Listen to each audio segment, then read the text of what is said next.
Hello todo el mundo, j'espère que vous allez bien. Ce soir, ça fait trop longtemps que j'ai pas fait de live sur... Ah, depuis tout à l'heure, je parle pour rien. Ça vient juste de se lancer, bordel. J'espère que vous allez bien, tous et toutes. Non, en même temps, c'est tous parce que c'est un groupe féminin, Prisca. J'espère que vous allez bien. N'hésitez pas à me dire si vous m'entendez bien, si vous me voyez bien, si je suis chelou, si j'ai une sale tête.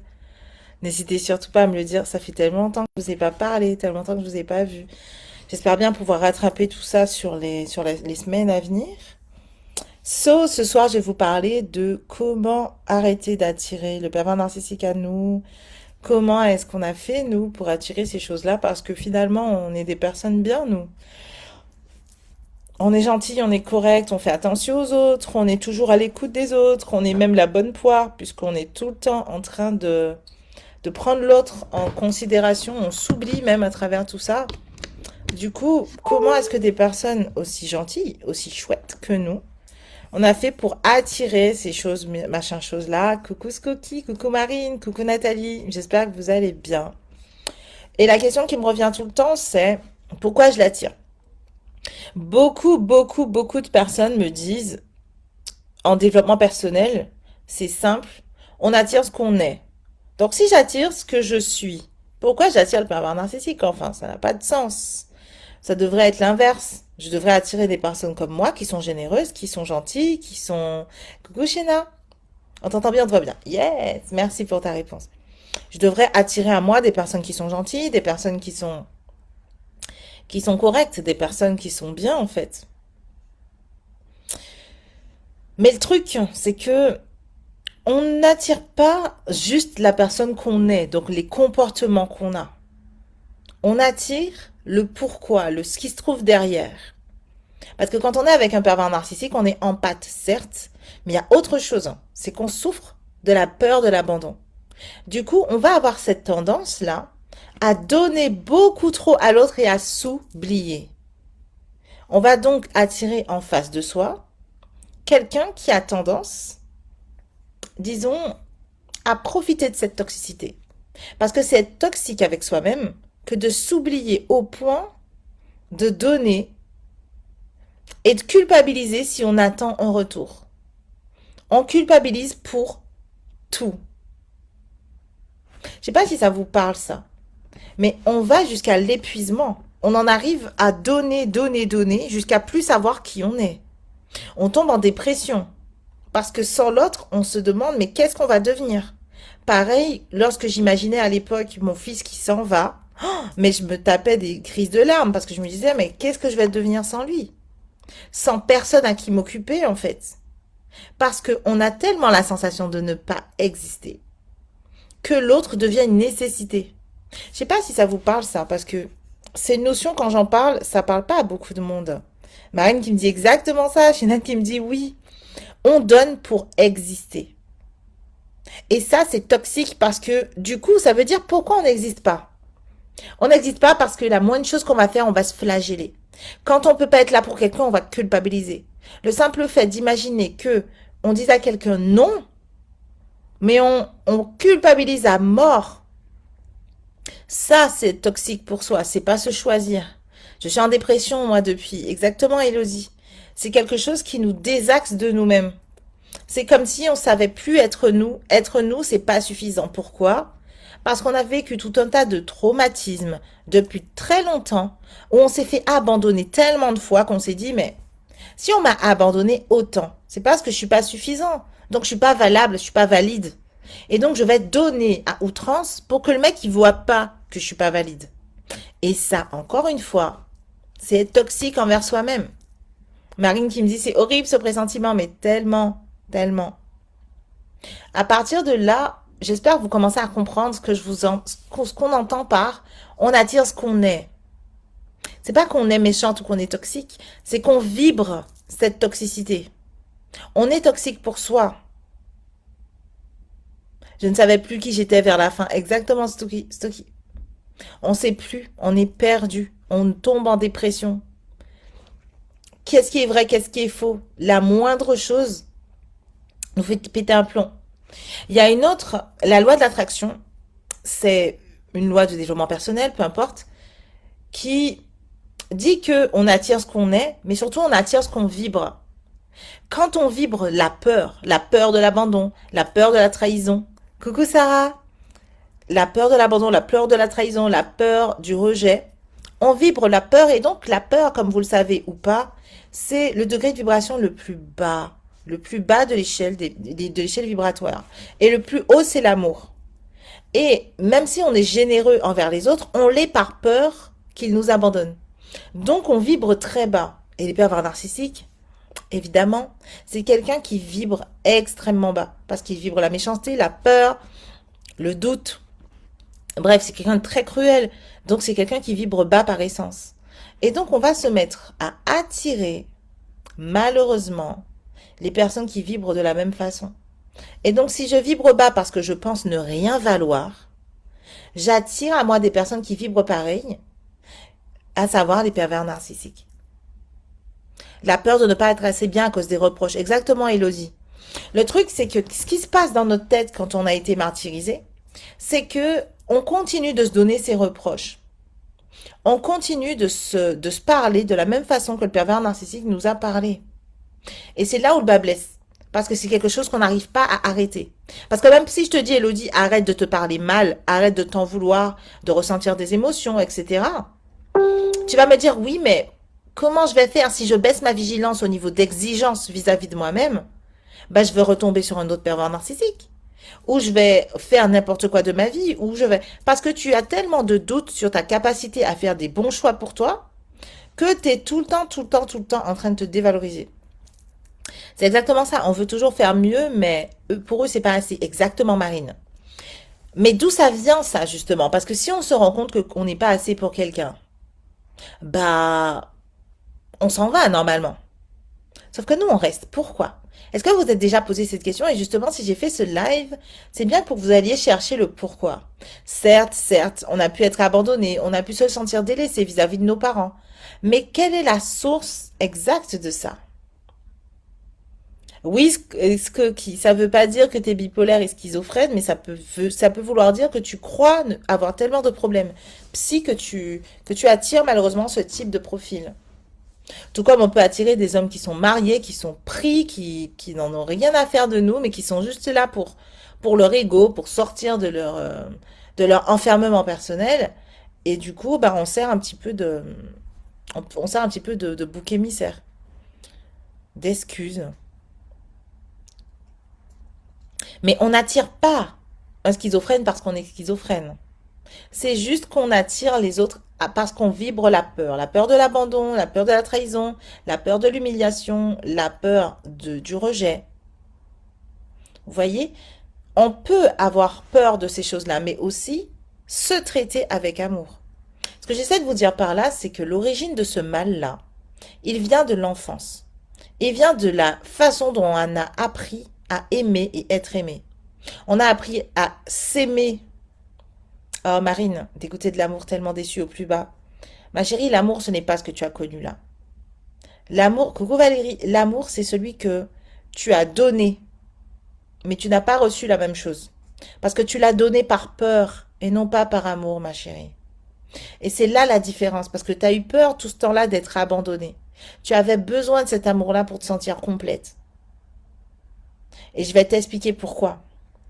Je sais pas si vous vous posez cette question du pourquoi, mais c'est tellement, coucou Komi, c'est tellement, tellement important d'aller chercher le pourquoi est-ce qu'on souffre autant.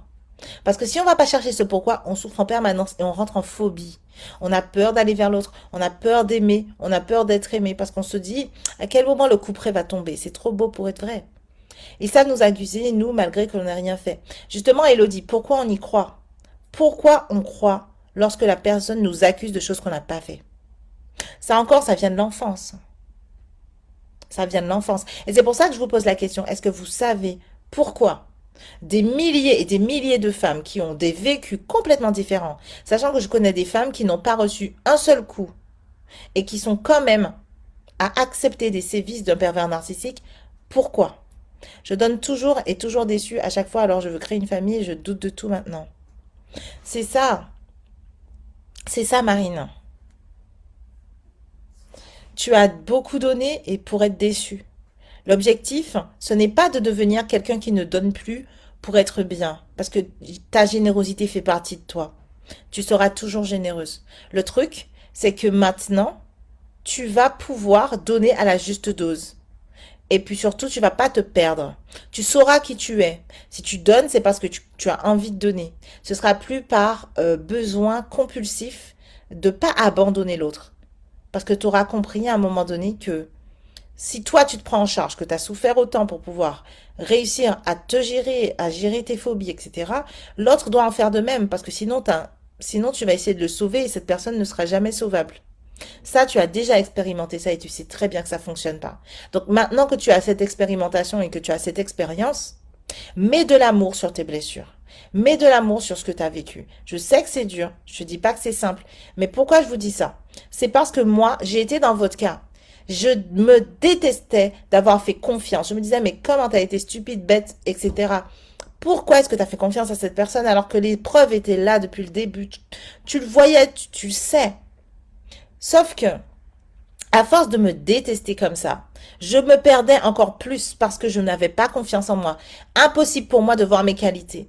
Quand j'ai voulu devenir coach et faire ma mission de vie, la moindre chose me faisait reculer 30 fois. Je devais faire une vidéo, j'en faisais une, je la supprimais. J'ai écrit des romans, je les écrivais, je les publiais, je les dépubliais. Parce que je me sentais pas forte.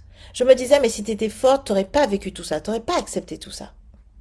Il a fallu que je change ma façon de me parler. Ah, coucou Amélie, ça a commencé vraiment, vraiment, à partir du moment où j'ai commencé à chercher la source de mon mal-être.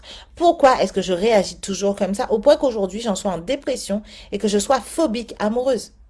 Pourquoi est-ce que je creuse ma tombe? Pourquoi? J'aurais pu agir et réagir de mille et une façons, ou me prendre en charge et décider de pas céder à ça. Mais pourtant je l'ai fait. Pourquoi? En fait, j'ai compris que c'était bien au-delà de moi. Bien, bien au-delà de moi. C'est quelque chose, un petit programme qui m'a été inséré depuis que j'étais petite. Un petit programme qui s'appelle l'éducation, tout simplement. On m'avait éduquée personnellement par la punition-récompense. Tu es comme il faut, je te donne une récompense. Tu ne fais pas comme il faut, je te punis.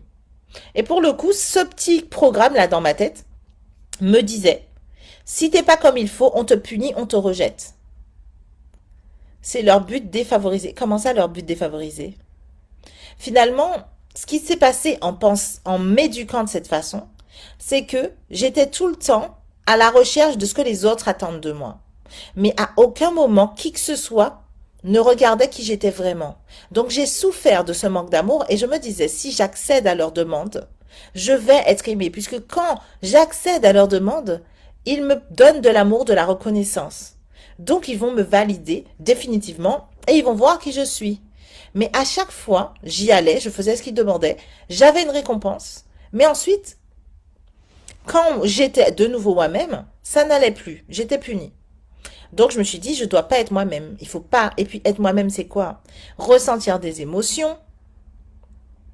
Ressentir des émotions, être triste. Je me souviens, une fois j'étais triste parce que ma mère est partie au boulot et que je voulais rester avec elle. On m'a dit, mais qu'est-ce que t'es méchante, t'es ingrate, tu réfléchis pas ou quoi? Ta mère, elle doit travailler pour te mettre à manger. T'es bien contente quand t'as à manger. Donc quand ta mère, elle s'en va, arrête de faire des crises enfin. C'est débile.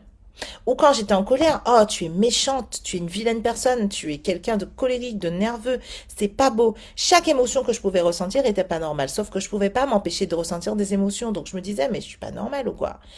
Euh, il faut que j'arrête ça, enfin, pourquoi je ressens ces émotions? Mais je suis quelqu'un d'ignoble. Et je pensais du coup que leur attitude, leur méchanceté, leur rejet, leur abandon étaient nécessairement de ma faute, parce que je ne savais pas gérer mes émotions. J'ai grandi avec ce doute de moi-même sur ma personnalité. Et j'ai continué le même jeu qu'avec mes parents, à savoir aller chercher leur validation à l'extérieur. Tu vois, Elodie, on continue de te dire qui tu es, or tu as cherché juste à te protéger. Que tu mérites pas de faire perdre la confiance et tu sois que pour eux. Exactement. Mais finalement, Marine, eux aussi, ils répètent le même schéma que nos parents.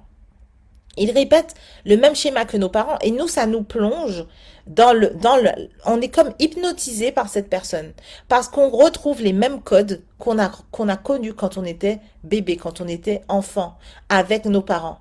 Et ces codes disaient, ces personnes-là qui sont au-dessus de toi, elles sont responsables de ta vie, elles t'ont mise au monde.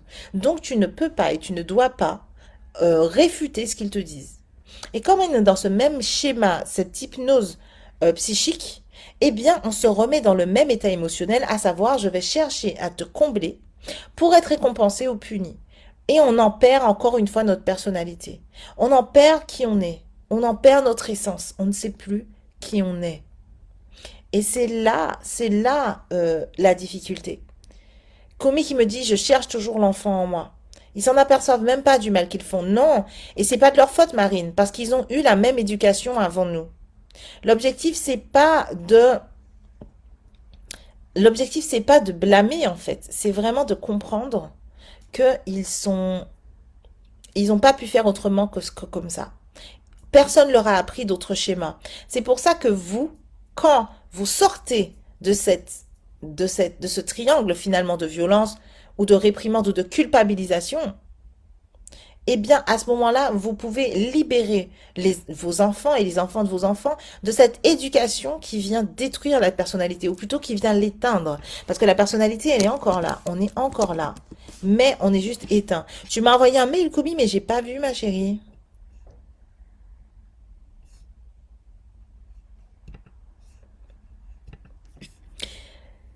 J'ai pas vu. Tout, tout, tout, tout, tout. J'ai pas vu ton mail, ma chérie. Coucou, Nikita. Alors, c'est plutôt eux qui s'en occupent. Alors, j'arrive pas à trouver l'enfant en moi. Me dit Koumi. Elle doit être bien, bien, bien cachée, c'est tout. Mais c'est pas, ça veut pas dire qu'elle n'existe pas. C'est vraiment qu'elle est bien cachée. N'hésite pas à m'envoyer des messages. Je vois qu'on est déjà amis sur Facebook. N'hésite pas à m'envoyer des messages pour me dire ce que tu ressens. Parce que c'est pas facile. C'est pas facile de trouver l'enfant intérieur. Il faut vraiment la réveiller comme il faut. Coucou Nikita. Et l'accompagner dans l'amour. Si tu vibres la peur, ta petite fille va avoir tendance à s'enfuir un petit peu parce qu'elle aura peur. Mais vous savez, mes chéris, l'objectif, c'est pas que le pervers narcissique ou que nos parents se rendent compte du mal qu'ils font. L'objectif, c'est vraiment de nous rendre compte. Parce qu'au bout d'un moment, moi, je me souviens, quand j'ai commencé à rencontrer mon enfant intérieur, j'avais 31 ans. Et je me souviens, mon coach, il m'avait dit à l'époque, t'as quel âge?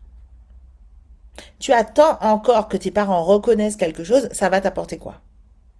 Ils vont reconnaître que oui, ils t'ont maltraité, qu'ils t'ont fait du mal. Félicitations. Maintenant, qu'est-ce que ça t'apporte? Est-ce que ça répare les choses? Au début, je pensais que ça les aurait réparés. J'ai eu le pardon des deux parents. Parce que comme j'ai coupé les ponts et que j'ai pris mes distances, ils sont revenus vers moi en me disant pardon, pardon, j'aurais pas dû faire ça. Mais les choses sont passées, qu'est-ce qu'on peut y faire? Rien du tout.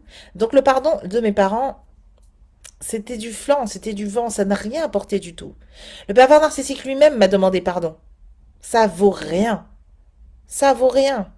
Donc au final, à 31 ans, je me suis dit, ok, pourquoi est-ce que j'ai encore des attentes vis-à-vis de personnes où je sais qu'ils sont dysfonctionnels? À partir de là, je me suis pris en charge. Je me suis pris en charge. J'ai décidé qu'il était temps que je me prenne en charge. Et c'est là que j'ai commencé tout doucement à sortir de ma dépression. Pas parce que me prendre en charge me sort de ma dépression, mais parce que en travaillant avec mon enfant intérieur, j'ai pu commencer à travailler sur mes croyances, sur mes blocages, sur ce qui m'empêche d'avoir confiance en moi. Et à partir de là, ça a absolument tout changé. J'ai lancé mon entreprise de coaching, j'ai ouvert TikTok, j'ai ouvert Facebook, j'ai ouvert Instagram. Toutes ces choses-là me permettent aujourd'hui de vivre et de mettre en place tout ce que je veux dans ma vie. J'ai pu dépasser des phobies, j'ai pu recommencer à faire confiance aux autres, autant amicalement qu'amoureusement. Toutes ces choses-là, je les ai dépassées parce que j'ai pris la responsabilité de mon changement, sans plus attendre que mes parents puissent être là ou pas, que quelqu'un puisse être là ou pas pour moi. Ça a été dur. C'est dur d'être seul. Mais tant qu'on n'apprend pas à s'aimer par soi-même et à se contenter de soi sans avoir d'attente là vers l'extérieur, tant qu'on comprend pas ça, Tant qu'on reste dans ces anciens schémas et qu'on répète même le schéma. Ou alors on rentre en phobie et on refuse absolument que on refuse absolument tout dans notre vie. Et là est le danger. Parce que dans les deux cas, on n'est pas heureuse.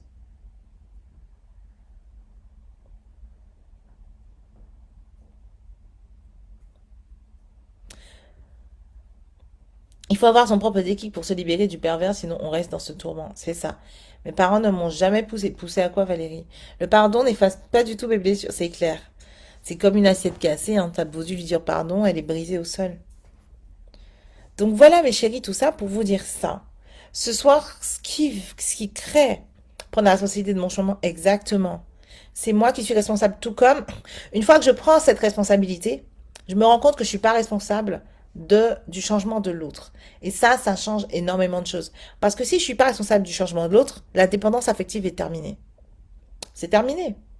Je suis pas responsable du changement de l'autre et donc lui donner énormément de choses, ça va pas le faire changer, ça va pas le rendre mieux. Au contraire, lui-même va attendre que je le fasse et je vais m'épuiser.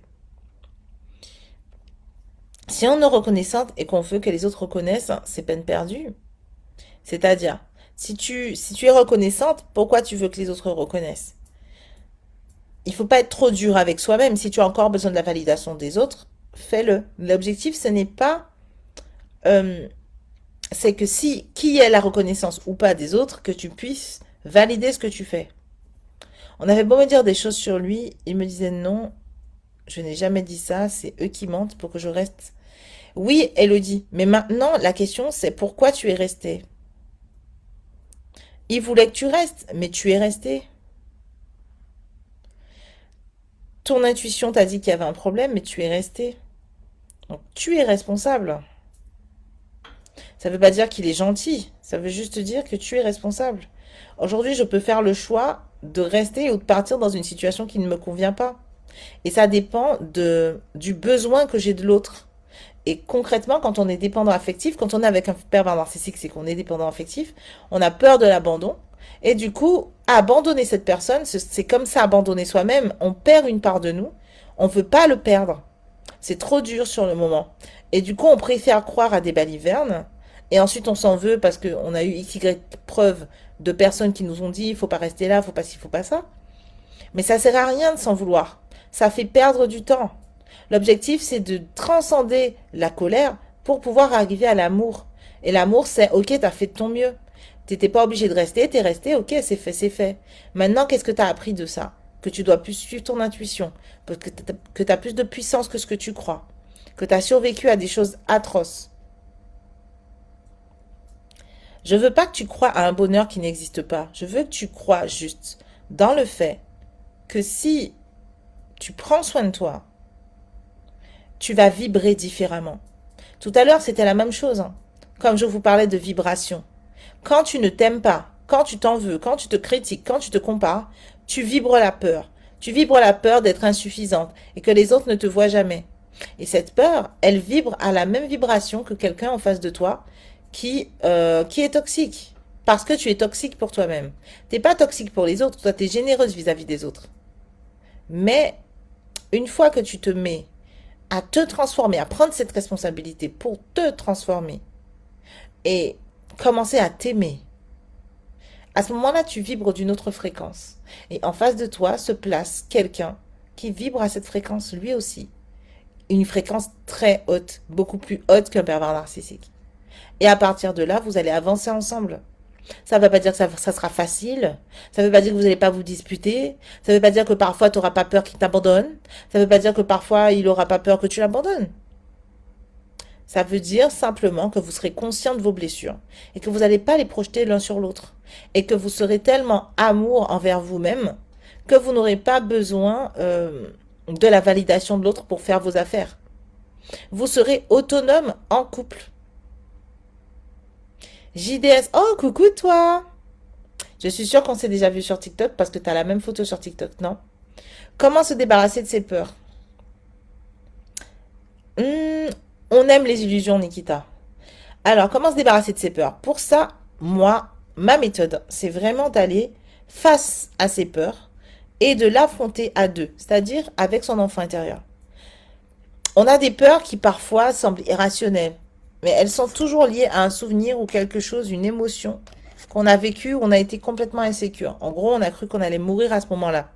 L'objectif, c'est d'être avec cet enfant intérieur et de le laisser exprimer sa peur sans honte. Parce que souvent, quand on a peur de quelque chose, il y a toujours à un moment donné quelqu'un qui vient nous dire, oui, mais t'as peur de ça, non, mais regarde-toi, c'est n'importe quoi, c'est pas la petite bête qui va manger la grosse, etc. On minimise et on méprise ce qu'on ressent, ce qu'on imagine. Et du coup, on a tendance à faire le même jeu, une fois que la personne qui nous a méprisé s'en est allée, eh bien, à se mépriser et à se détester pour avoir ressenti de la peur, etc. Donc, avec l'enfant intérieur, l'objectif, c'est d'aller parler de ses peurs, de les accueillir, puis de les traiter. C'est-à-dire qu'on va tout simplement venir accepter que cette peur existe, puis porter des actions, par exemple, par-dessus. Ou tout simplement, si c'est une situation, accepter que cette peur existe. Et le simple fait que vous ayez été là pour votre enfant intérieur va lui donner la sensation qu'elle est valide, qu'elle est valable, qu'elle compte et qu'elle est aimée. Et donc cette peur va naturellement s'estomper.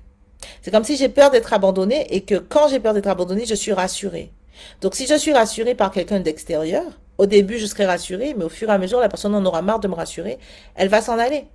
Alors que là, cette fois-ci, je suis rassurée par moi-même. Donc je connais mes limites, je sais que je serai toujours là pour moi-même, enfin. Pour ma petite fille, c'est simple, je suis la seule personne avec qui je serai toujours là. Donc quand elle panique parce qu'elle a peur d'être abandonnée et que je viens et que je la rassure, elle se sent écoutée, elle se sent vue, reconnue, elle se sent aimée et donc elle n'a plus besoin de l'autre personne. Et elle n'a plus peur. Ça a l'air très bizarre dit comme ça, je peux vous assurer que ça a l'air bizarre dit comme ça. Mais en réalité, le cerveau ne fait pas la différence entre quelque chose que tu imagines et quelque chose que tu imagines et que tu vis. Pour lui, c'est vrai. Donc ton enfant intérieur, que ce soit toi ou ton amoureux, il va se sentir mieux si tu le rassures, si tu es là avec lui. Je suis suivie par un psychiatre depuis le 2 novembre, c'est dur, mais j'avance, je le vois toutes les semaines. Je suis très très contente de ça, Marine. Courage. So voilà quoi, les gens. Je sais pas si j'ai répondu à ta question, Sam Sam. C'est pas facile. Mais faire face à ses peurs avec son enfant intérieur, pour moi, c'est la meilleure façon de s'en débarrasser définitivement. En tout cas, c'est la méthode qui a fonctionné pour moi et qui fonctionne encore pour mes clientes. Donc, que vous dire hormis ça? D'ailleurs, pour Koumi, qui souhaitait prendre rendez-vous, alors qui me disait qu'elle n'arrivait pas à, à me contacter, n'hésitez pas, si vous êtes face à des peurs, si vous êtes face à des blocages, si vous êtes face à vos blessures de l'âme, si vous êtes en tétanie, en dépression, vous n'arrivez pas à sortir de ça, euh, parce que vous ne savez pas comment faire face à vos peurs et à vos traumas passés, n'hésitez pas à prendre un rendez-vous offert avec moi, parce que j'offre toujours un rendez-vous pour pouvoir découvrir qui vous êtes, savoir comment je peux vous aider. Ça m'apporte énormément en termes de coaching. Ça me permet de voir différentes pathologies, enfin pathologies entre guillemets, entre la dépendance affective, la dépression, les syndromes anxieux. Il y a plein de choses que l'enfant intérieur peut permettre de dépasser.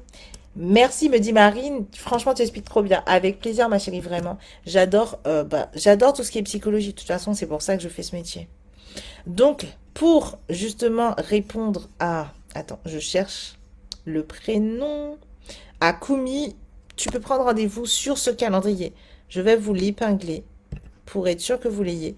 Donc, si vous voulez dépasser vos blocages avec l'enfant intérieur pour pouvoir retrouver la sérénité et retrouver en fait votre véritable personnalité, celle qui se trouve sous toute cette souffrance en fait. N'hésitez pas à prendre ce rendez-vous, je vous l'ai épinglé. Ça va faire 1 an qu'on est séparés et en instance de divorce, j'ai décidé de ne plus avoir de contact avec lui. Pourtant, on a une fille, elle a manipulé ma fille. Je suis allée la chercher car monsieur et sa nouvelle compagne l'ont mise à la porte. Ok Valérie, ouais. C'est pas simple. C'est pas simple du tout. En tout cas, voilà pour ce soir mes chéris. Je pense que je vais faire un autre live dans la semaine peut-être même demain, je me dis, sur plutôt tout ce qui va être au-delà de la dépendance affective. Je ne sais plus quel sujet je dois aborder. Peut-être que vous allez me dire, hein, là tout de suite, quel sujet vous voulez aborder. Est-ce que vous avez des questions par rapport à ce que j'ai abordé avec vous?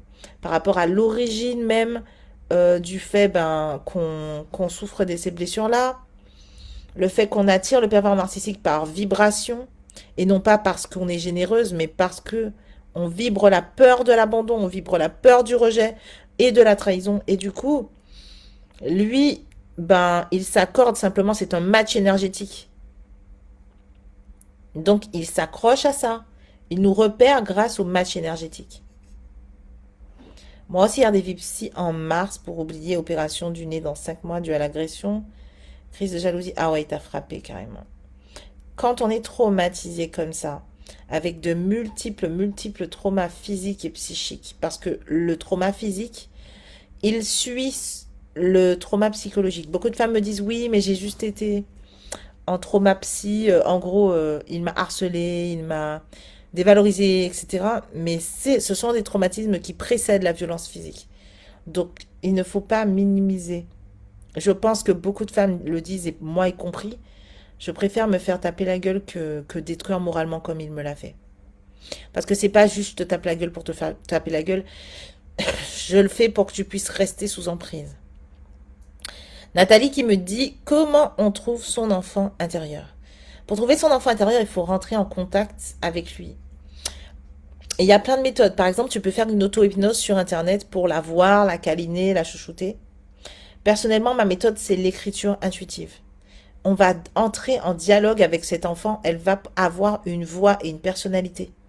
Ça va nous permettre d'aller travailler l'ego, les traumatismes, les blessures de l'âme de façon directe. C'est-à-dire que, personnellement, lorsque j'ai eu très peur de me lancer sur Internet, j'ai été la voir et je lui ai demandé pourquoi tu as peur. Et là, elle m'a expliqué qu'on nous a toujours dévalorisés, y compris le pervers narcissique. Comment on va faire lorsqu'on sera sur le web parce qu'il y aura telle ou telle ou telle ou telle personne qui va venir nous dire qu'on raconte de la merde, etc. Donc il a fallu que je traite la peur avec elle et que je l'affronte avec elle pour pouvoir commencer à être sur le web. Ensuite, quelle autre peur j'ai pu avoir avec elle? Il y a, il y a tout un tas de choses sur lesquelles on peut discuter. Mais disons que c'est elle qui me donne des réponses. Par exemple, dernièrement, je lui ai demandé pourquoi on rejetait l'amour. Et elle m'a dit, c'est à cause de ton père. Et là, du coup, je me dis, mais quel est le rapport? Parce que on rejette l'amour, mais notre père, il a toujours voulu nous aimer. Et c'est là où elle m'a dit, en fait, il nous a jamais aimés. C'était de l'attachement, c'était quelqu'un de toxique. Donc nous, on a vu l'attachement comme étant de l'amour. Et quand quelqu'un vient et s'approche de nous avec de l'amour, on se méfie parce que c'est pas de l'attachement. Donc du coup, j'ai dû aller travailler ça avec elle. Et elle a remonté tous les souvenirs qui étaient nécessaires pour que je puisse bosser ça. Mais c'est que elle qui m'a permis de le faire. C'est quelque chose qui devient presque instinctif. Disons que l'enfant intérieur, c'est une part de nous qui a accès à l'intégralité de nos souvenirs et à l'intégralité de notre inconscient. Donc il suffit à un moment donné, quand on a établi une relation avec elle, de lui poser des questions et elle répond. Qui est son enfant intérieur? Comment ça, Nathalie? J'ai pas compris, ma chérie. Comment ça, qui est son enfant intérieur? Dévaloriser et frapper, ouais. C'est pire le trauma psychologique, ouais. On sait plus qui on est.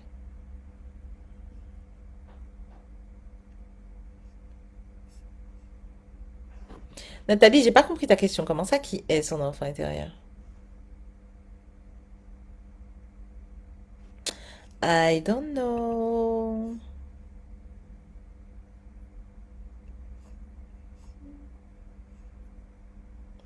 Je n'ai pas compris.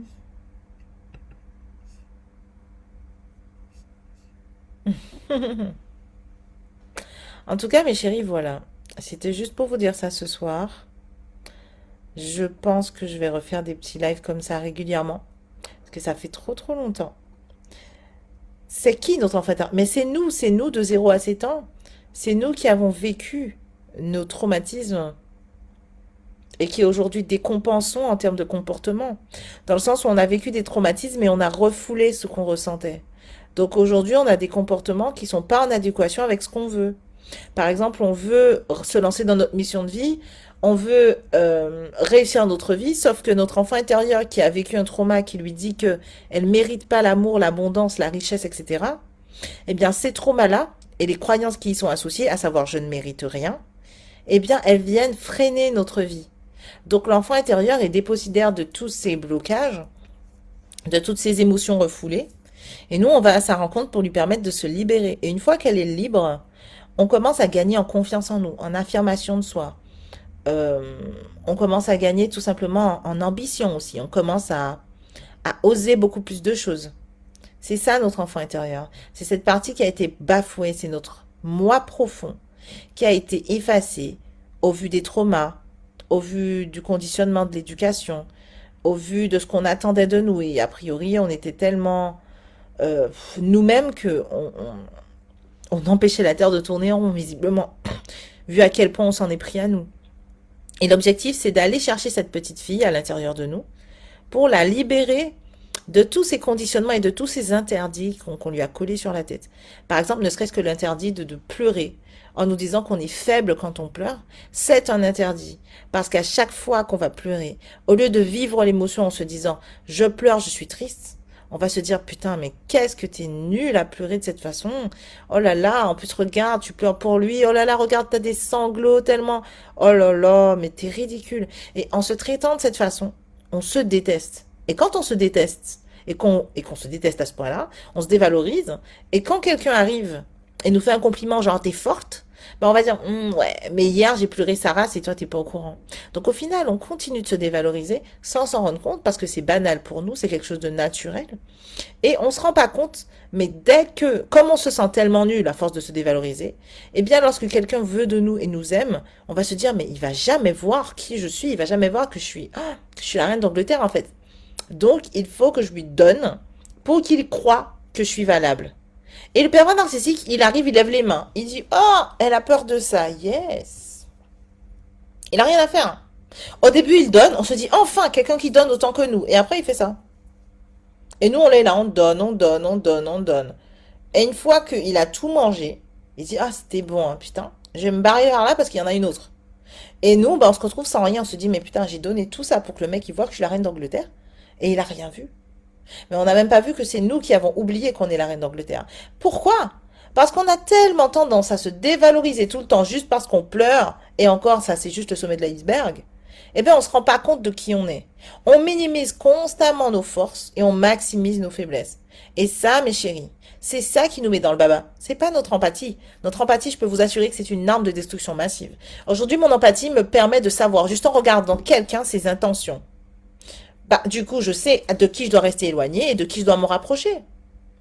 La seule chose qui jusqu'ici faisait que les autres arrivaient à m'approcher, malgré mon empathie, c'est juste parce que je doutais de moi. Parce que comme je pleure, comme je suis en colère, comme je ressens des émotions, comme quand on m'abandonne, je suis triste, quand on me fait une crasse, je n'arrive pas à pardonner, bah je me disais que j'étais une horrible personne. Et du coup, je me détestais. Et du coup, je laissais aux autres l'ascendant, le pouvoir de dire qui je suis ou pas. À partir de là, je deviens accro à la validation de l'autre. Et à partir de là, je me perds complètement. Je tombe en dépression. Je comprends pas pourquoi. Je supporte pas qu'on m'infantilise. Et en même temps, j'ai tellement besoin des autres. Je deviens paradoxal. Et tout ça vient. C'est un cercle infernal, en fait. Ça ne s'arrête jamais. La solution se trouve dans le fait de se traiter correctement. Et comment on se traite correctement? En prenant contact avec cet enfant intérieur, à l'intérieur de nous. Et le travail que je fais systématiquement et qui fonctionne tellement bien avec mes clientes, c'est que tu te traites de la mauvaise façon. Ok, toi, t'en as rien à foutre de toi, il n'y a pas de problème. Toi, tu vaux rien parce que t'as jamais rien fait de ta vie, t'as arrêté ton couple, t'as raté ton boulot. Right. Ok. Bah maintenant, ce qu'on va faire, c'est que tu vas t'imaginer petite. Elle est toute mignonne, toute choupidou. Regarde, rappelle-toi comment t'étais quand t'étais petite.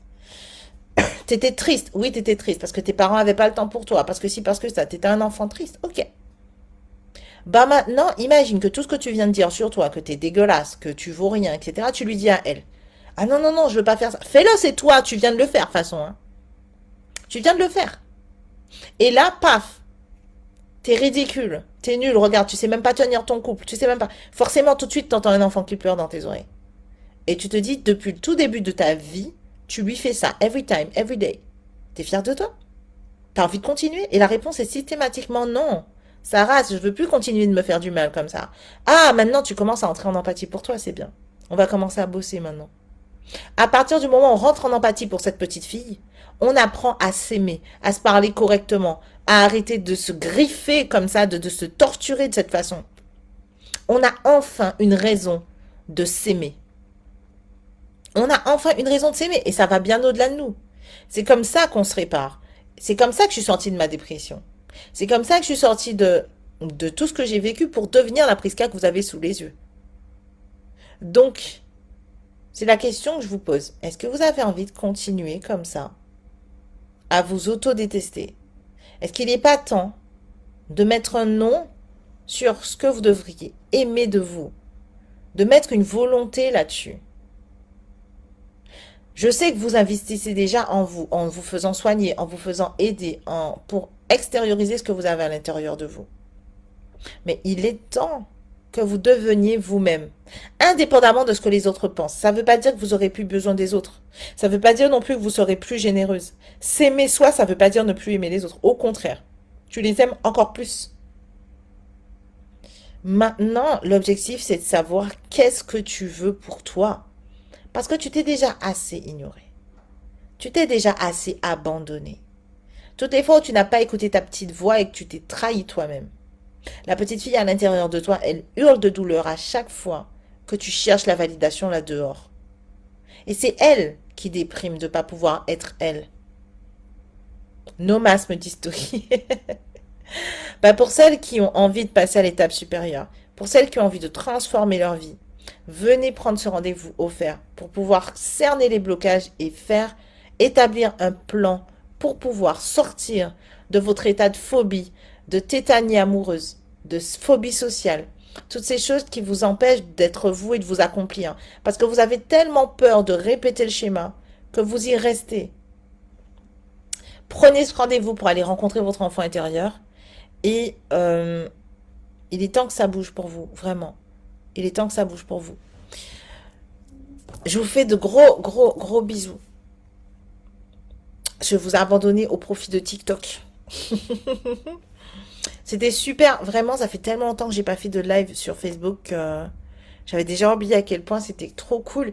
C'est vraiment une ambiance complètement différente de celle de TikTok. C'est vraiment complètement différent. Et du coup, j'adore parce que là, je sais qui vient, entre guillemets. Je sais qu'il y a que des personnes bienveillantes. C'est tellement positif. Alors que TikTok, c'est que des charros, wesh.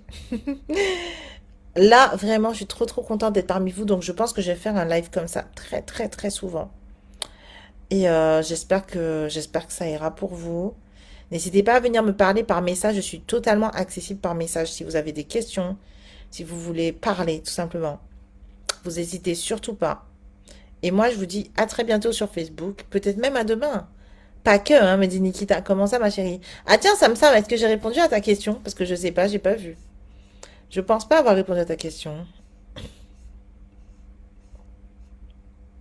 Ah si. Avec grand plaisir tout le monde. Je vous fais de grosses, grosses bises. Bisous Karine. Ah, vous étiez trop cachés. Merci à Valérie d'avoir été là. Merci à Karine. Merci à Sam. Nikita, comme d'habitude, ma chérie, toujours au rendez-vous. Merci à Stocky. Merci à Marie Blondinette. Merci à toutes, vraiment. Merci à Nathalie aussi d'avoir été là. Merci à Valérie, j'ai déjà dit. Qui d'autre m'a accompagnée aujourd'hui? Merci à Elodie d'avoir été là, vraiment. Courage, ma chérie. Courage, mes chéris, parce que j'ai compris que voilà, les psys et les psychiatres, c'était un petit peu, voilà. Gros, gros, gros bisous. Et puis, à très, très bien. Oui, bonne Saint-Valentin à toutes, vraiment. Gros bisous, tout le monde. À très bientôt.